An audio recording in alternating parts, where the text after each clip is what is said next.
So, see my eyelash. So, diba? Perfect ka lang. So, by the way, because of Sis Lady Waterproof Mascara, this one, gawin siya kahaba. Ano sa wala ko. Loet. So, first, dapat niya kachikat na ko sa Yellow Basket ng Waterproof Mascara para ma-achieve yun. Second, may imo eyelash curler. Third, may mo sa amin. Kaya fourth, mag-apply kita. So, fourth, imo siya i-curl. Oh. I-curl niyo siya it. Ano ba yan? Curl. Curl na. Super wala.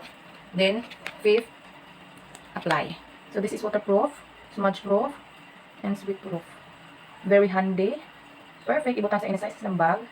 Pwede sa mga any occasion and everyday use. Depende sa imo to it. And by the way, permi sila galis price everyday o buy one take one. So, what are you waiting for? Check out my Yellow Basket na po. So, I'm done. See that? Oh, di ba? Lahit na din at aura kanya kamaskara kita besh. Mamatanong pag eyelash curl, curl. Kaya gubaan ako curler na kinakusgan yaguba. Di siya maka. So, I'm done. So, check out my Yellow Basket. Babush.